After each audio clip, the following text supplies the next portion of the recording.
그 주간의 첫날에 우리가 떡을 떼려 하여 모였더니 바울이 이튿날 떠나고자 하여 그들에게 강론할세 말을 밤중까지 계속하매 유두고라 하는 청년이 창에 걸터 앉아 있다가 깊이 졸더니 바울이 강론하기를 더 오래 하매 졸음을 이기지 못하며 3층에서 떨어지거늘 일으켜 보니 죽었는지라.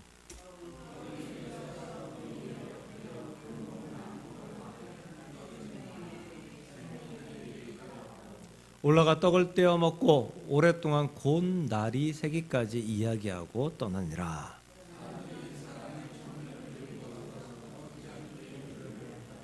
아멘. 아멘.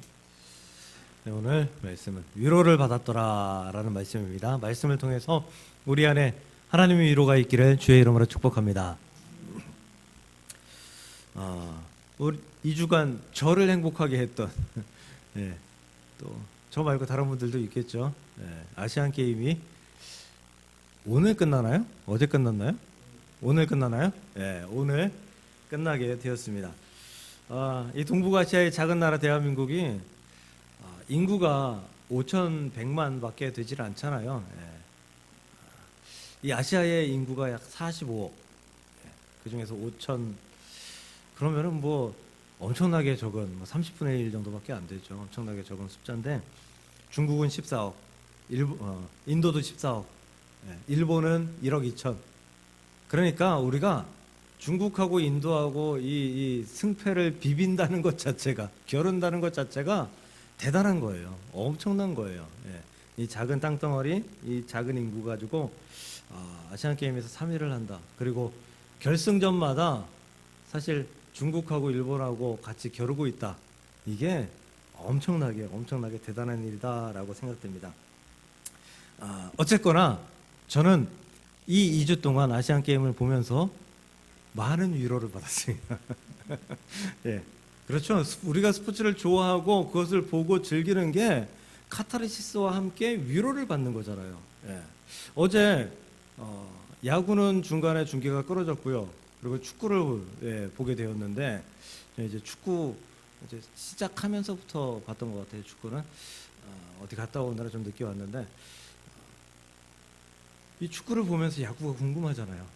그래서 인터넷으로 계속 찾아봤죠. 그러면서 봤더니 둘 다 승리해서 금메달을 땄습니다. 축구를 좋아하고 야구를 좋아하는 많은 우리 대한민국 사람들이 정말 큰 위로를 받았을 것이다 라고 생각이 됩니다. 우리는 그리스도인입니다. 이 축구 선수들은, 야구 선수들은 운동 선수들입니다. 운동 선수로서 줄 수 있는 위로가 있고 그리스도인으로서 줄 수 있는 위로가 있고 또 하나님으로서 줄 수 있는 위로가 있는 줄로 믿습니다. 우리는 그 위로 가운데 살아가는 하나님의 백성들입니다. 우리가 위로를 주고 위로를 받으며 그 위로 가운데에서 우리의 삶을 더 선한 방향으로 이끌어갈 수 있는 저와 여러분들 될 수 있기를 주님의 이름으로 간절히 축복합니다. 이런 노래 있죠. 내가 만약 외로울 때면 내가 위로해 줄게. 내가 만약 서러울 때면 내가 눈물이 되리. 뭐 이런 노래가 있죠. 그 가사 뒤를 보면요. 어두운 밤 험한 길 걸을 때 내가 너의 등불이 되리. 허전하고 쓸쓸할 때 내가 너의 벗되리라. 나는 너의 영원한 형제야. 나는 너의 친구야. 나는 너의 영원한 노래야. 나는 너의 기쁨이야. 이게 1절 2절 부르고요. 마지막에 이렇게 합니다. 정적이 딱 흐른 후에 내가 외로울 때는 누가 나를 위로해 주지? 나레이션 같이 합니다. 그리고 나서 맨 마지막에 단어가 여러분 이러면서 끝나서 이 노래의 제목이 여러분입니다. 이 노래를 듣고 저는 많은 위로를 받고 은혜를 받았습니다. 이게 물론 이 윤복희 씨가 크리스찬 권사님이시죠? 윤복희 씨 오빠가 윤한기 씨, 윤한기 목사님이시잖아요. 그 찬송가 평화로다 하늘 위에서 내려. 이 찬송가를 참 은혜롭게 불러주셔서 우리가 그 찬송을 부를 때마다 그 윤왕기 목사님의 그 음성이 계속 기억나게 되게끔 하는 그 참 은혜로운 그 남매인데, 어쨌든 이 윤복희 씨는 이걸 복음송이나 교회의 노래로 부른 것이 아니라 대중가요로 불렀어요. 그런데 은혜가 돼요. 이게 가사를 보면 마치 하나님이 우리에게 하시는 속삭이는 말씀 같아요. 하나님께서 말씀하신다라고 생각하고 들으면 그런 가사로 들려요. 그리고 다 듣고 위로가 되고 은혜가 되고, 그리고 나서 생각하면 나도 참 위로가 필요한 사람이구나 라고 깨닫습니다. 세상에 위로가 필요 없는 사람은 단 한 사람도 없습니다. 모든 권력을 가지고 있는 사람에게도 위로가 반드시 필요합니다. 고작 5분 노래 한 곡, 이거 가지고 사람들에게 위로를 주는 참 이러한 능력들은 참 부럽습니다. 그래서 그리스도인으로서, 목사로서 내가 누구에게 이렇게 위로를 줄 수 있는 사람이 될 수 있을까?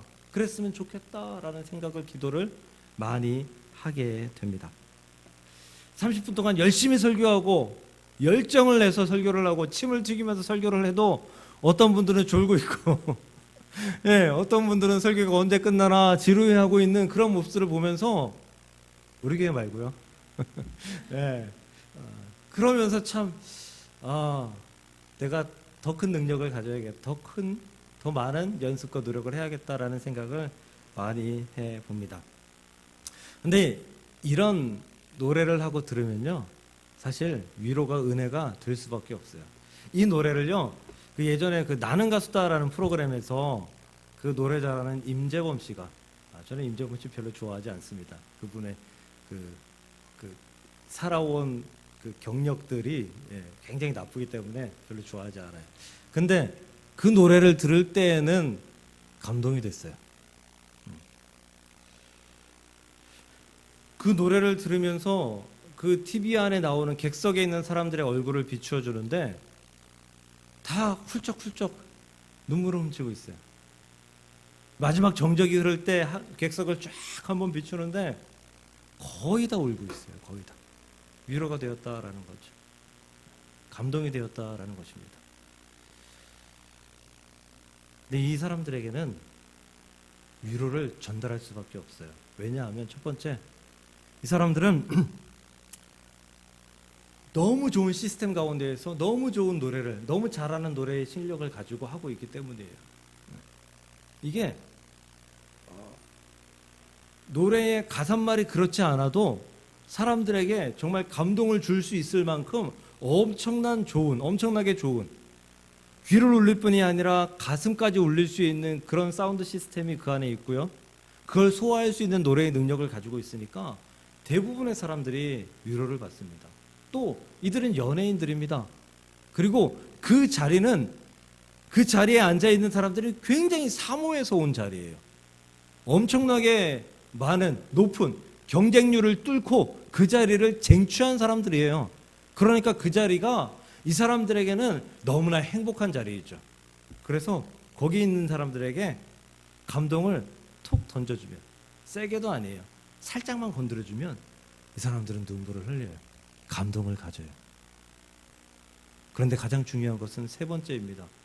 만약에 이 사람들에게 그 좋은 시스템을 가지고 그 유명한 연예인이 나와서 노래를 하는데, 우리가 잘 모르는 노래, 그것도 가사도 모르는 노래, 팝송 뭐 이런 거, 그리고 음악은 시끄러워요. 그 가장 호불호가 갈리는 게 헤비메탈 뭐 이런 노래잖아요. 그런 노래를 그 와중에 해버렸다. 물론 감동받는 사람도 있겠죠. 그런데 아마 효과는 굉장히 적을 거다라고 생각을 합니다. 노래의 가사말에 위로가 담겨 있기 때문에 그 사람들이 눈물을 훔칠 수밖에 없는, 울 수밖에 없는, 그리고 그 감동을 이렇게 쏟아낼 수밖에 없는 그런 상황이 될 수 있다라는 것입니다.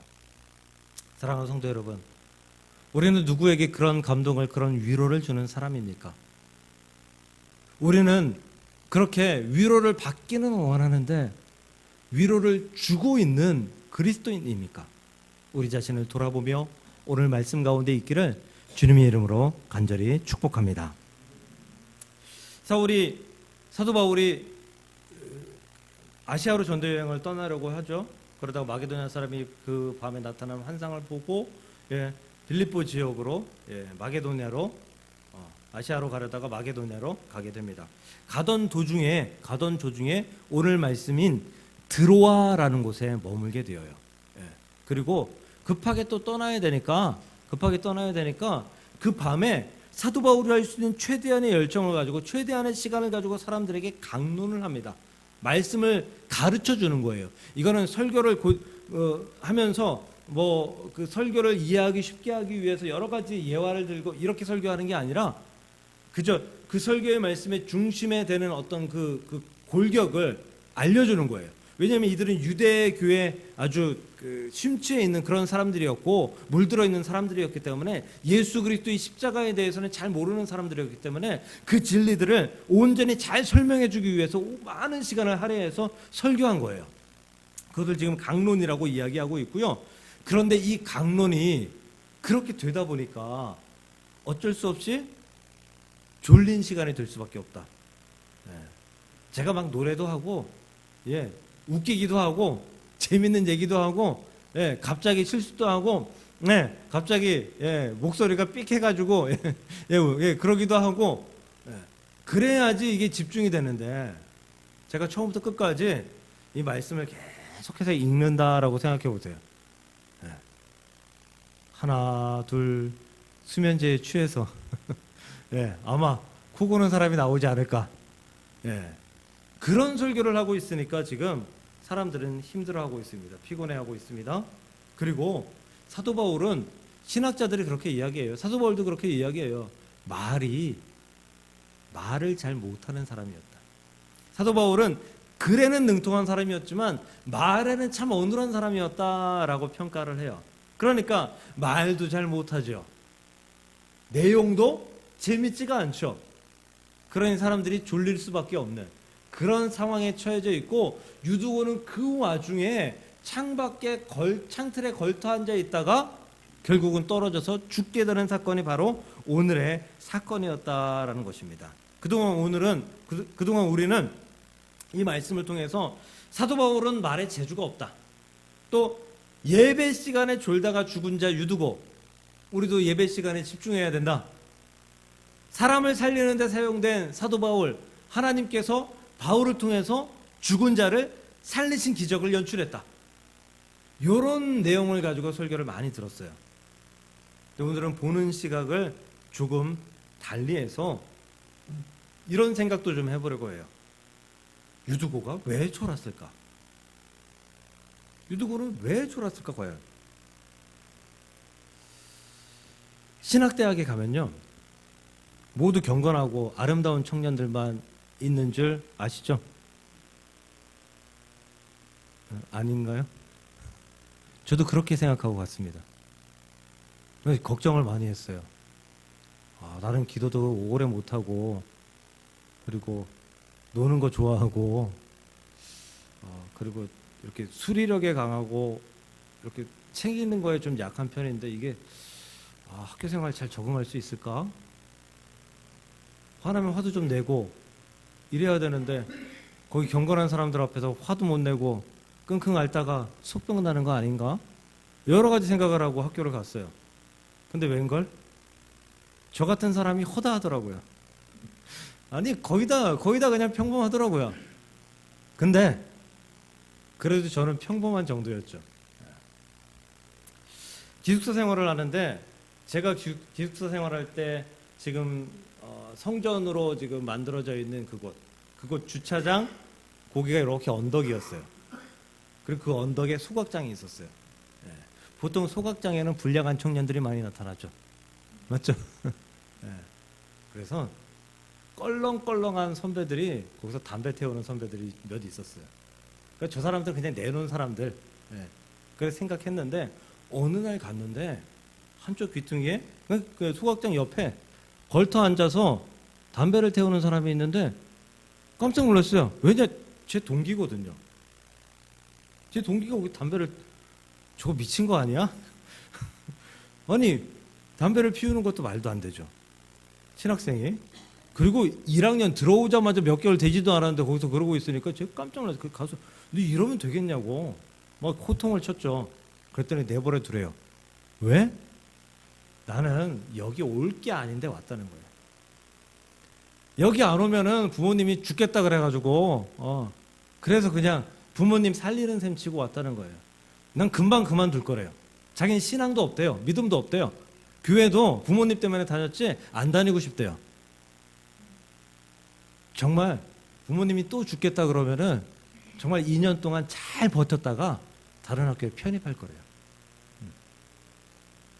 그 친구는 지금 보이지 않습니다. 그때 잠깐 보고 본 적이 없어요. 다른 학교를 갔거나 아니면 자퇴를 했거나 했겠죠. 목사를 양성하는 신학대학에도 끌려오는 인간들이 있어요. 예, 끌려오는 인간들이 있어요. 예. 교회에도 끌려온 분들이 있어요. 우리 교회는 지금 없는데 끌려온 분들이 좀 있어요. 끌려오면 흥미가 없으니까 졸리죠. 딴 나라 말 하는 것 같죠. 세상에서 하는 말하고 설교하고는 이게 기본 지식이 없으면 설교를 듣기가 참 어렵잖아요. 그러니까 딴 나라 얘기 같으니까 졸릴 수밖에 없는 거예요. 억지로 끌려와서 그 자리에 있는 사람들. 그런데 유두고를 그런 사람이라고 생각하면 큰 오해입니다. 유두고는 억지로 끌려온 사람이 아니에요. 당시에는 기독교가 매우 핍박받던 시절이었어요. 사도 바울이 1차 전도여행 때 이고니온 갔다가 돌에 맞아서 죽은 줄 알고 성 밖으로 던져진 적 있잖아요. 그 정도로 핍박받던 시대였거든요. 이 사도들 모두 다, 사도 요한 외에 모두 다 순교했잖아요. 핍박받던 시절에 억지로 끌려 나왔다? 말도 안 되는 거예요. 억지로 끌려와서 죽게 하는 건 말도 안 되는 일이잖아요. 유두고는 자발적으로 왔을 거예요. 열심을 가지고 나왔을 거예요. 소명을 가지고, 소망을 가지고, 기대를 가지고 그 자리에 앉아 있었을 것이다 라는 거예요. 그리고 유두고가 거기서 그럼 왜 졸았을까? 자기가 소명을 가지고, 소망을 가지고, 기대를 가지고 그 자리에 왔으면 똘망똘망하게 들어야지. 아무리 길어진다고 해도 왜 졸았을까? 여기에 대한 의문이 생기잖아요. 제가 곰곰이 생각해 보니까 유두고가 아마도 열심히 몸으로 일하는 사람이 아니었을까. 당시엔 대부분 사람들이 그랬잖아요. 사무직은 거의 없었잖아요. 아마 낮에 정말 힘든 일을 하고 땀을 뻘뻘 흘리고 그리고 일하고 그 자리에 왔을 거예요. 그리고 창틀에 걸터 앉았잖아요. 그 얘기는 뭐예요? 사람들이 어마무시하게 많았다는 거예요. 어마어마하게 많았다는 거예요. 습도가 높은 그 나라에서, 그 더운 나라에서 열심히 일하고 땀 흘리고 그리고 땀 범벅이 되어서 그 자리에 앉아있는 유두고, 정말 사도 바울의 말씀을 사모하고 하나님 말씀을 사모해서 그 자리에 앉아서 집중하려고 하는데 이 육체가 그것을 견디지 못했을 것이다 라는 거예요. 그러니 그 졸음이 과연 나쁜 것이었을까? 악한 것이었을까? 그 졸음 때문에 과연 책망받아야 될까? 우리는 유두고를 그저 졸다가 떨어져 죽었지만 사도 바울이 기적적으로 살려낸 사람, 요 정도로 유두고를 기억합니다. 어떤 사람은 그렇게 말씀을 듣다가 한편으로는 에이 한심한 녀석 이렇게 생각할 수도 있었을 것입니다. 근데 저는 단호하게 말합니다. 사랑하는 성도 여러분, 유두고처럼 졸더라도 예배의 자리를 사모하시길 주의 이름으로 축복합니다. 저는 예전에는 예배에 나와서 조는 사람들을, 또 늦게 나오는 사람들을 잘 이해하지 못했습니다. 제가 대학 때 다니던 교회, 좀 규모가 있는 교회였는데요. 그 교회는 좀 목사님이 좀 특이하셨어요. 부흥 강사 목사님이었는데 말씀도 막 아주 쩌렁쩌렁하게, 그리고 막 호통치면서 가끔은 욕 비슷하게도 하시면서 그렇게 말씀을 전하셨는데, 사역자들은, 교육전사 부목사 이 사역자들은 오른쪽 맨 앞자리에 앉아야 돼 있어요. 거기에. 그리고 거기 앉아 있는 게 출석 체크인 것 같아요. 예, 아침 예배. 근데 거기에 유치부 전사님이 계셨는데 안타깝게도 저희 사촌 누나였어요. 예, 이종 사촌 누나. 그 누나가 있어서 제가 그 교회를 간 게 아니라 가보니까 있더라고요. 예. 이제 사역지를 가게 돼서 갔더니 거기 있더라고요. 근데 이분의 특징이 예배만 드리면 옛날부터 졸던 사람이에요. 예배가 시작되면 일어나서 찬송하고 앉아서 졸고 또 일어나서 뭐하고 졸고 설교 시간은 그냥 졸고 그냥 이게 습관이 돼 있는 사람이에요. 예. 그날도 졸았죠. 목사님이 설교를 하시다가 그걸 보고 성질이 나셨나 봐요. 참다 못 참으신 거죠. 뭐. 소리를 버럭 지르면서 그래서 그 전사들 다 일어나라고. 그래도 분이 안 풀리죠. 다 뒤로 나가라고. 꼴도 보기 싫다고. 다 뒤로 나가서 저는 졸지도 않았는데 예, 그냥 억울하게 맨 뒤에 가서 섰어요. 그래도 분이 안 풀리셨나 봐요. 에이씨 그랬더니 다 나가라고. 너희들 때문에 설교에 집중이 안 된다고. 그래서 예배 드리다가 쫓겨났어요 다. 그래서 그랬는지 은연중에 예배 시간에 졸면 절대 안 된다. 늦게 오면 절대 안 된다. 이런 율법적인 생각들이 저한테 은연중에 좀 깔려 있었나 봐요. 그래서 제가 부목사 사역할 때 예배 늦게 오시면 늦게 오시는 분들을 보면 저분들은 꼭 매일 늦게 오신다고 참 답답하다. 속으로 그렇게 생각하고 예배 시간에 졸면 아이고 또 주무신 아니 집사님이 들으셔야 될 설교인데 이 시간에도 졸면 어떡하나 속으로 이렇게 생각하곤 했었는데 언제부턴가 생각이 바뀌었어요. 그 예배 시간에 졸고 있는 분이 본인이 졸 거라고 생각하고 왔겠어요? 예배 와서 예배 드리다 보니 졸았겠죠. 왜? 육체가 피곤하니까. 육체가 피곤하면 예배 시간에 안 나오고 집에서 잘 수 있잖아요. 근데 자지 않고 예배 드리고 싶어서 졸더라도 그 자리에 나와 앉아 계신 거예요. 그러니 그 사람을 예배 시간에 존다고 칭찬할 것은 아니지만 그 마음을 바라보고 이해해주고 위로하는 것이 목사가 해야 될 행동이 아닌가라고 생각합니다. 예배 시간에 늦게 오시는 분들은 꼭 늦게 오세요. 어떤 분을 보면 저분이 오면 다 온 거야 이렇게 생각하는 분도 있어요. 예. 근데 그분은 매일 그냥 나는 매일 늦게 가야지, 매일 시계처럼 내가 가면 모든 성도들이 다 온 거야 이것처럼 가야지, 그렇게 마음 먹고 오실까요? 아닐 거예요. 그분도 나름 서둘러서 오실 거예요. 오시다 보는데 어떤 날은 차가 막히고 어떤 날은 사건이 생기고 어떤 날은 좀 늦잠을 자게 되고 그러다 보니까 계속해서 늦게 되는 거예요.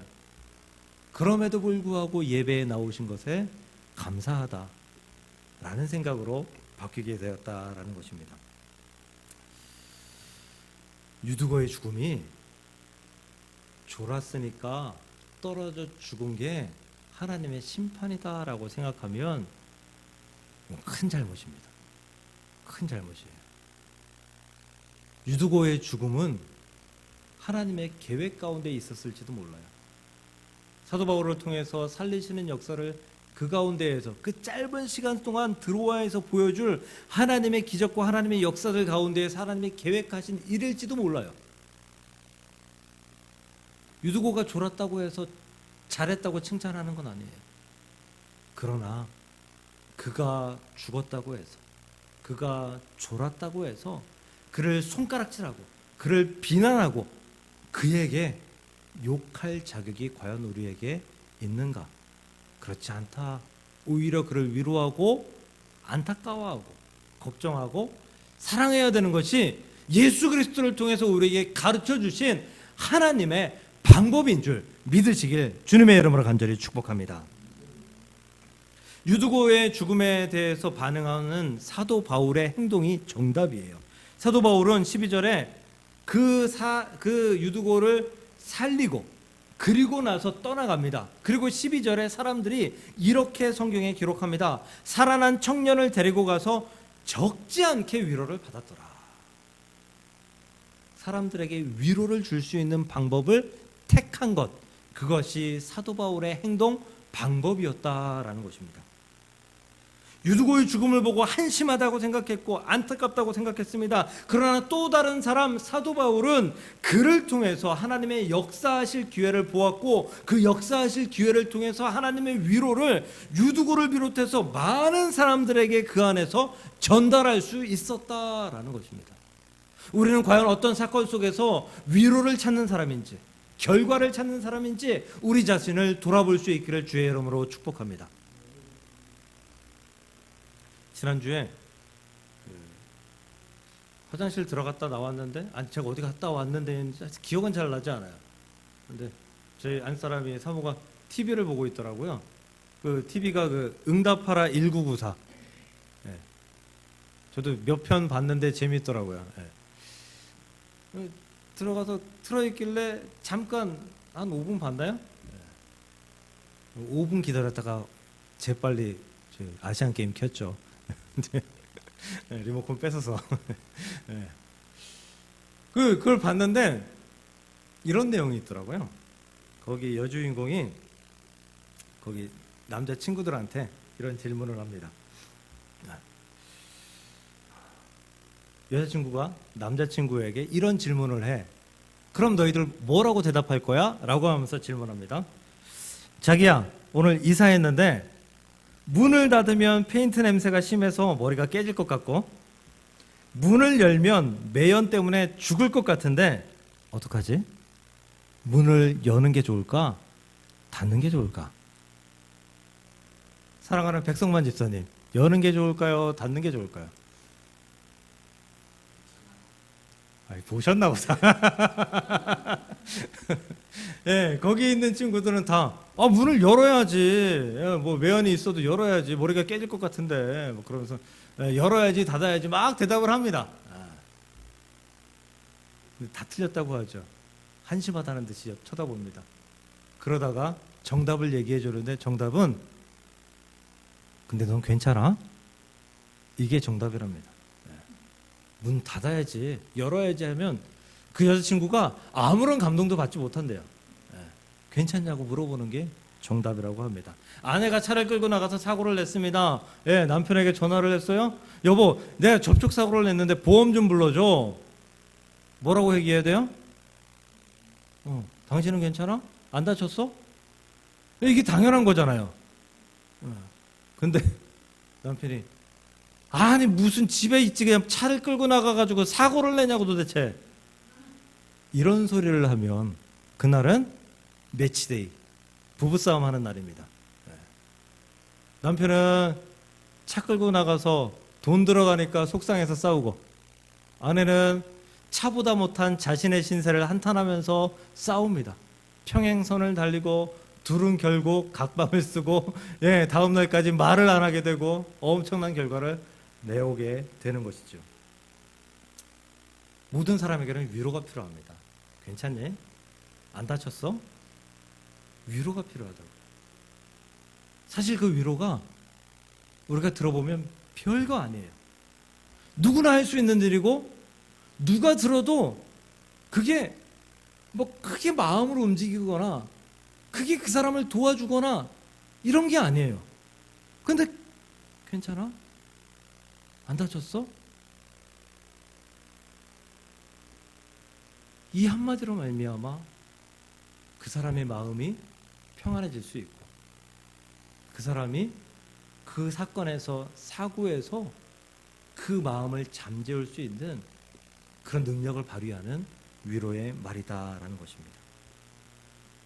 근데 지금 세상은 위로하고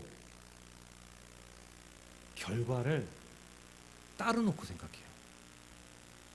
위로해야 되는 상황에 결과를 자꾸 추궁을 해요. 결과만 보고 사람을 판단하려고 하고, 결과를 보고 위로가 아닌 칭찬을 하려고 합니다. 대신 칭찬을 하지 않으면 비판을 하려고 하죠.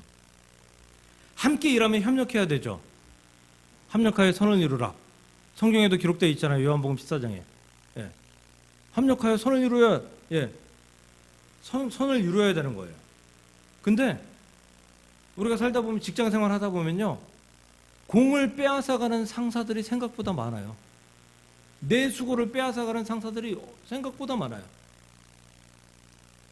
제가 부목사 시절에 담임 목사님이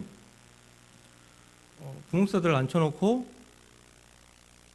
이번 전도 대회 때, 이번 전도 행사 때 어떻게 할 건지 계획서를 좀 만들어 와 시키셔서 만들었어요. 기한에 대해서 만들었어요.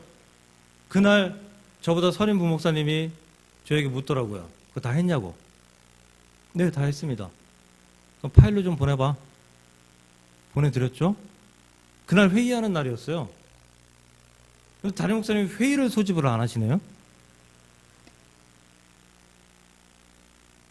알고 봤더니 제가 드린 보고서로 그 선임 부목사님이 보고를 하셨고, 담임 목사님은 보고서 잘 됐네, 이대로 합시다 라고 해서 그 해에, 그 해당 연도에 전도 행사를 그 계획대로 진행을 했습니다.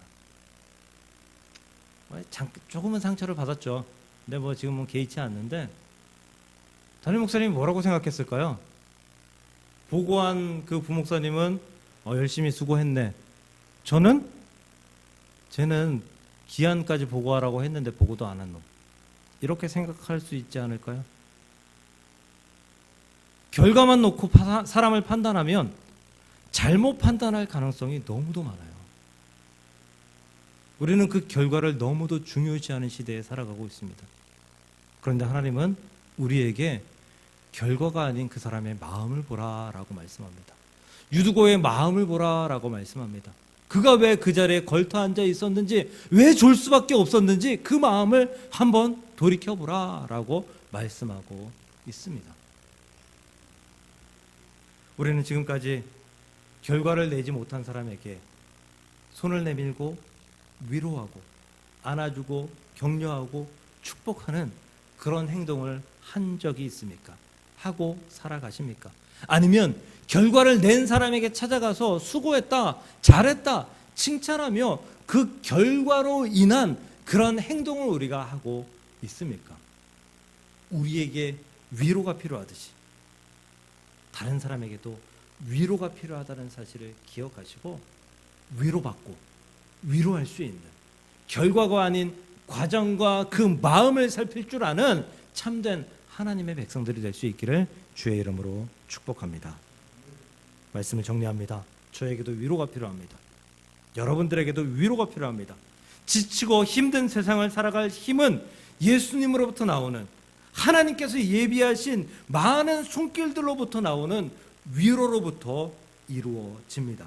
그러므로 사랑하는 성도 여러분, 위로의 사람이 되기를 축복합니다. 위로받기를 축복합니다. 위로 가운데에 하나님을 바라보고 위로 가운데에 하나님의 영광을 드러낼 수 있는, 그래서 위로로 말미암아 하나님의 사랑을 체험하고 나눌 수 있는 아름답고 복된 목동사랑교회의 성도님들이 되시기를 주님의 이름으로 간절히 축복합니다. 기도하겠습니다. 하나님, 위로하게 하시고 위로받게 하소서. 우리가 그리스도인으로서 결과를 바라보는 세상과는 다른 삶을 살게 하여 주옵시고, 결과가 아닌 과정을, 그 마음을 살피어서 위로하고 격려하고 사랑하고 안아주고 두드려주며 그 사람을 축복하는 하나님의 사람들이 될 수 있도록 주여 역사하시고 인도하여 주시옵소서. 예수님의 이름으로 감사하며 기도 드리옵나이다. 아멘.